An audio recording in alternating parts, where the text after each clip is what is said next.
They say the third trimester is the most difficult for a woman. Look at me. I am a fucking whale. Ah.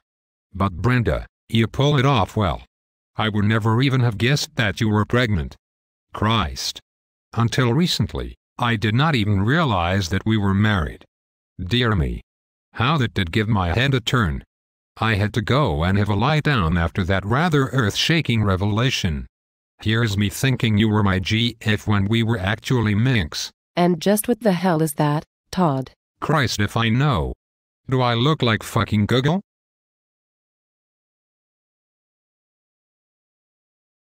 Jesus, Todd. Your strong reaction to our marital status, or lack thereof, is, in all likelihood, due to the smorgasbord of antipsychotic meds that you shoved down your neck. Here is a suggestion, Todd. Share your medicinal largesse with your wife so that she might find it possible to get through the last 3 months of the pregnancy without further atrocities. Further atrocities? I ethnically cleansed the downtown east side last week. It has never looked better.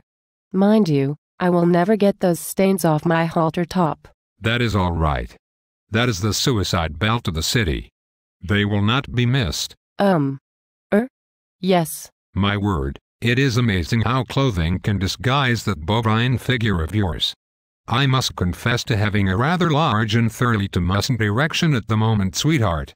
However, I think it can be attributed to the rather snug slacks that I am wearing. The fabric does chafe most erotically. I did not realize that my legs and hips would swell to such an extent, but given the physiological changes my body is undergoing in the 6th month, I suppose I should not be surprised at these spontaneous arousals I am experiencing. For the love of Christ, Todd. It is I, the one who is pregnant, not you. Ah. Of course. Blimey. How silly of me, Bren. That is a relief. I certainly was not looking forward to having strangers poking around my private area with ruddy salad tongues. Now look what you have done, you half-wit. You have made my boner all floppy. I am not sure how to tell you this, Todd. What, Brenda? I just don't know how to say this. Out with it, woman. Wait a minute. You have gone and got a sex change, have you not? Bugger it, just like you to show me up.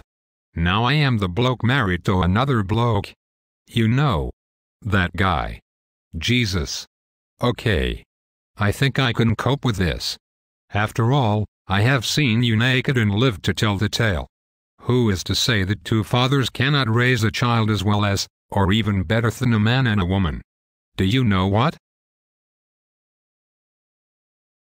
I am good with this. Bloody good with this.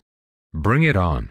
Just don't ask me to perform certain duties in the bedroom. Have you finished, Todd? Yes, Brenda. I have. Now prepare yourself. Are you sitting down? I am right here in front of you, Brenda dear. Sorry, Todd. A brief bout of aphasia. Do you remember that luxury cruise we both went on last month? No, but I shall pretend I did, to hasten the moment when that fat gob of yours is shut. You really are a plank, Todd. We went on a Caribbean cruise. Surely you remember the lovely cabin, the cute Filipino boy who washed the porthole every morning, the towel animals, the ersatz daily newspaper loaded with organized fun, that powerful blow-dryer in the bathroom that nearly took the top of my head off. Ah yes. Now I remember, my dear. Please forgive me, lost as I am in my own complex thoughts, such as how long it's been since I gave the Jack Russell next door a right good rogering. And did you remember a certain toilet in a certain lavatory? Yes. My word, but it was powerful.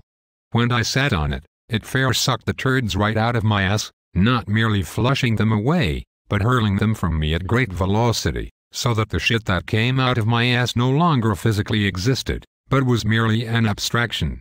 A kind of existential sewage treatment. I see you have been reading David Wallace Foster, but yes, that is the idea. I too sat on that toilet, with the foreknowledge of the strength of that toilet. Do I need to spell this out, Todd? I risked having my intestines pulled out through my rectum when all I wanted to do was, let us say I emerged from that lavatory, well, no longer pregnant. Do you mean to tell me, Bren, That a disquietingly powerful cruise ship toilet killed our baby? Todd. How could you be so dense? What woman in their third trimester is as slim as me? My God. This all happened back in the 7th month, you dickless prat. I just thought the maternity clothes were flattering you. Yes, the toilet took the baby from me, but I am no monster, Todd. I made sure that the baby was being cared for. The child is flourishing in the sewer pipes of the cruise ship, and has been adopted by a family of shipboard rats. Okay, Bren. Our conversation has taken a strange turn. Do you think we can start over? Let us go back to the part where I caught your eye in the men's room at the art gallery. Yes, Todd. Good times.